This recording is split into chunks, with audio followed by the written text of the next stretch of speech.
Les aventuriers d'HubSpot by 1 minute 30 avec Gabriel Dabichouevel. Bonjour à tous, je suis ravi de vous accueillir dans un nouvel épisode des aventuriers d'HubSpot avec Rémi, mon associé. Salut Rémi. Salut Gabriel, tu vas bien?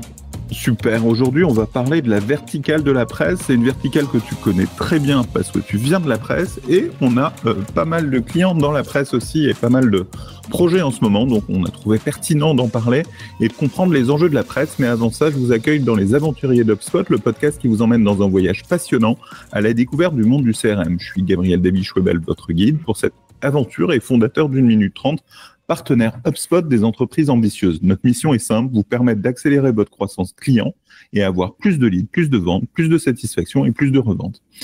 Voilà. Ceci étant dit, Rémi, tu peux nous parler des enjeux de la presse, en particulier par rapport au CRM, mais au marketing en général et dans leurs relations clients. Soyons sincères et directs, la presse est un secteur qui a une tendance à être plutôt en décroissance, tout simplement parce que les jeunes générations ont tendance à avoir un mode de consommation qui est plus dans les médias et plus digital. Pour autant, en fonction des secteurs de presse, c'est très différent entre la presse magazine, la presse quotidienne nationale et la presse quotidienne régionale.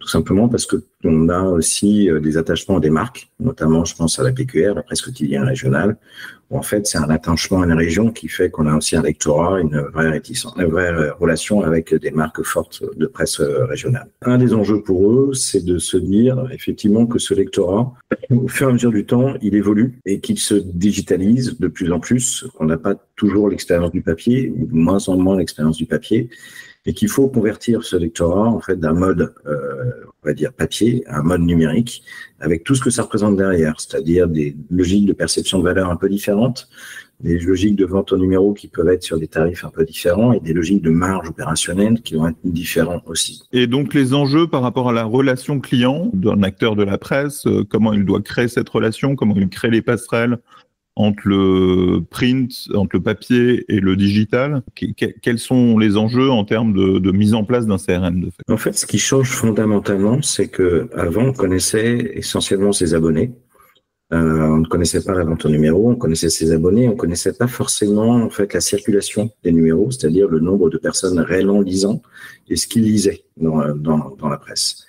Là, le digital nous apporte en fait une source de données, une source d'informations qui est beaucoup plus riche, parce qu'on va savoir en fait, on va être capable de connaître un score d'appétence, un score de rétention, un score de consommation, un score d'engagement en fait, de façon plus générale du lectorat par rapport à la marque. Et ça change complètement la donne. Un bon CRM, ça nous permet d'avoir une vue holistique et de savoir, par exemple, si on a des délicieuses type caféine, type Minibris ou autre, de voir très rapidement ce que les gens consomment et la notion de rétention et d'attachement à la marque.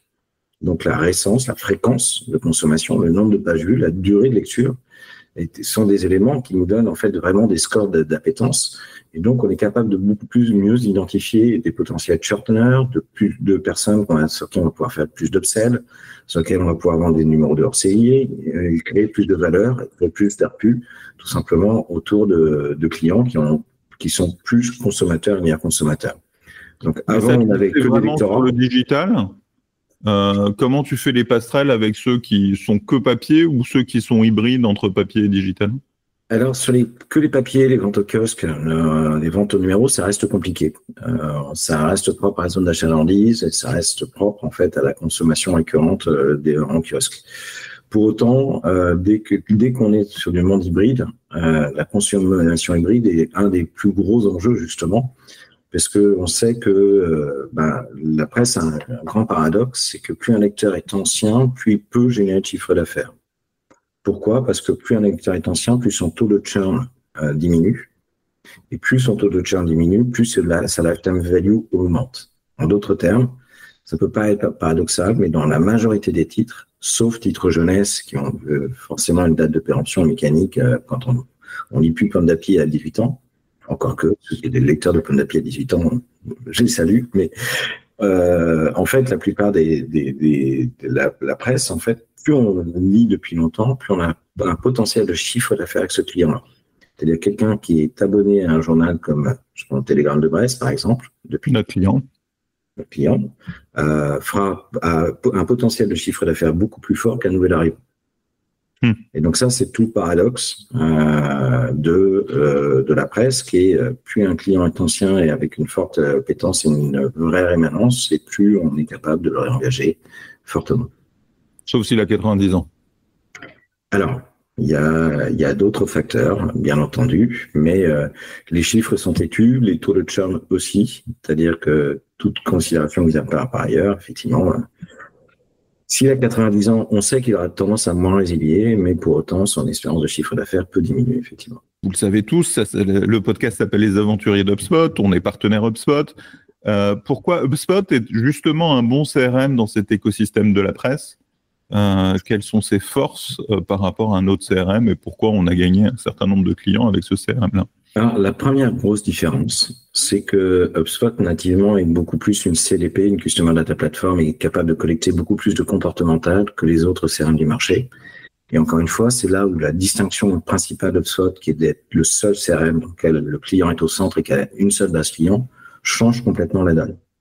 C'est-à-dire que nativement et sans le moindre effort, vous allez avoir en fait l'appétence du client, la consommation sur les réseaux sociaux, sur le web, sur la consommation sur les PDF en ligne, etc. Nativement, sans faire énormément d'efforts, vous aurez une vraie connaissance du score d'engagement du client.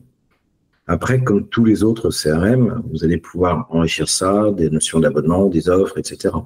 Mais c'est quelque chose qui est un vrai différenciateur d'HubSpot dans ce secteur-là, c'est qu'à un moindre coût, vous avez une connaissance holistique.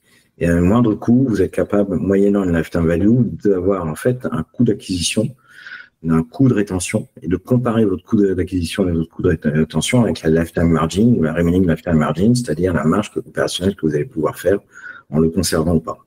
Et ça, c'est un des facteurs fondamentaux du pilotage de l'activité de la presse. C'est de la conversion d'audience au lectorat d'un monde papier vers un monde digital. C'est la rétention et la réacquisition d'un lectorat papier, c'est le réengagement d'un lectorat digital. Et tout ça, ça se passe par une bonne connaissance du score d'engagement du client par rapport à la marque et une bonne connaissance en fait de l'historique et du passé du client par rapport à la marque. Et donc, un des facteurs, on sait qu'un des facteurs de déception dans la presse, c'est notamment quand vous avez un daté, c'est-à-dire un numéro, un exemplaire qui n'arrive pas chez vous. Pour des problèmes de livraison, pour des problèmes de logistique, pour des problèmes X, Y ou Z, ça peut arriver. En fait, ça, la plupart du temps, la presse s'appuie sur soit l'information que le livreur n'a pas livrée, mais la plupart du temps, c'est plutôt la réclamation du client. Et donc, ça passe par des centres de support et des centres de réclamation client, dans lesquels vous allez avoir un geste commercial de supprimer la facturation du daté correspondant et donc du numéro d'exemplaire que vous n'avez pas reçu, ce qui est logique.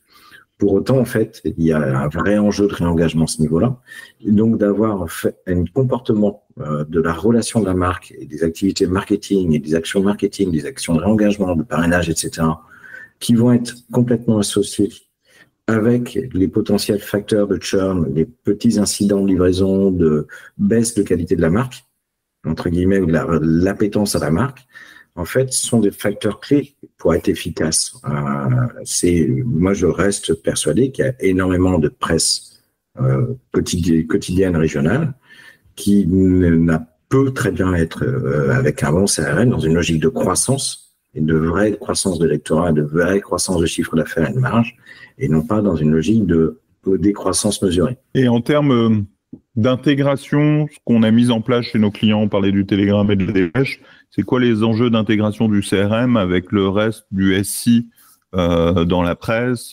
pour justement la gestion des abonnements, papier, digitaux, la gestion des livraisons? On est sur un écosystème assis qui est assez complexe.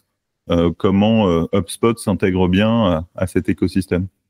Alors, comme tout gestionnaire d'abonnement, en fait, les gestionnaires d'abonnement sont liés sont abonnement centriques, c'est-à-dire ils sont centrés sur un abonnement et potentiellement il y a quelqu'un derrière l'abonnement ou une entreprise derrière l'abonnement. Mais donc ils sont liés sur la logistique d'un numéro à acheminer moyennant un transporteur quelconque, ou un VCP ou peu importe, un colporteur de presse ou peu importe, vers la reste donnée. Donc ça, avec un nombre de datés à livrer, un nombre d'exemplaires à livrer. Ce biais-là donne quelque chose qui ne permet pas d'avoir nativement quelque chose de centré sur l'utilisateur. On retrouve ça dans la réservation, dans l'hôtellerie, etc. Entre quelque chose qui est vraiment de l'allotement et de la logistique pure et dure, d'un exemplaire à livrer à un endroit vers l'expérience de l'utilisateur, c'est une des parties complexes de l'intégration de ces systèmes-là, c'est d'intégrer le gestionnaire d'abonnement, et ça passe aussi par souvent des écosystèmes hétérogènes, parce que historiquement, les gestionnaires d'abonnement n'étaient pas toujours les mêmes entre le digital et le print, et que les hors-séries peuvent être sur d'autres écosystèmes, et donc il faut souvent mettre en place ce qu'on appelle un SSO, un Single Sign-On, c'est-à-dire de lisser l'expérience client au travers de toutes ces interfaces et de toutes ces parties, que ce soit sur la partie abonnement, sur la partie consommation web, que ce soit sur la partie PDF en ligne, etc. Et donc, tu viens brancher HubSpot aux différents gestionnaires d'abonnement. À quoi d'autre tu dois le brancher? Support client, bien entendu. Un des gros enjeux, c'est qu'il y a quand même beaucoup de contacts en support client, donc beaucoup de demandes. Qui dit beaucoup de demandes, dit en fait un vrai enjeu de l'optimisation des centres de support, que ce soit en téléphonie ou en fait par mail, ou quel que soit en chat, ou quel que soit le média, en conversationnel, peu importe. Il y a un vrai enjeu à l'optimisation. Et un bon CRM, c'est d'abord à la fois en fait, ne serait-ce que la visibilité des fiches auprès des crochets quand vous avez un appel entrant, ne serait-ce que de l'IA sur le chatbot pour gagner du temps conversationnel et accompagner mieux le client quand on a un problème, l'automatisation de traitement par rapport au traitement, quand il s'agit de délister ou de rembourser un daté, avoir une simplicité d'usage au terme du centre de support, ça change complètement la donne. Et en plus, un centre de support, c'est aussi un vecteur de chiffre d'affaires, parce que le temps disponible, ou le temps en fait non actif du centre de support quand il n'y a pas d'appel entrant, peut être aussi l'appel sortant. Et en fait, ça peut paraître étonnant, mais aujourd'hui, il y a encore énormément de titres qui ne gèrent pas les paniers abandonnés, qui ne gèrent pas la relance. Et on sait qu'un panier abandonné renvoyé par email, c'est 15% de transformation. Renvoyé rappelé au téléphone, c'est 32% de transformation. Et quand on sait que chaque abonné peut être un combat à acquérir, en fait, c'est tellement plus facile de pouvoir automatiser ça et automatiser cette chaîne et aligner le web du marketing et du centre de support pour les appels sortants, que il y a un vrai gain d'usage et un vrai gain de chiffre d'affaires immédiat. Super, on arrive au terme de cet épisode. Tu as des choses que tu veux rajouter avant qu'on conclue? Oui, en fait, il y a un autre point qu'il ne faut pas oublier, c'est que cette presse, elle vit aussi sur la partie B2B. Elle vit énormément dans la relation commerciale avec les entreprises, que ces entreprises qui peuvent faire des achats par lot, mais qui ont un mode qui peut être aussi de l'événementiel, du partenariat, etc.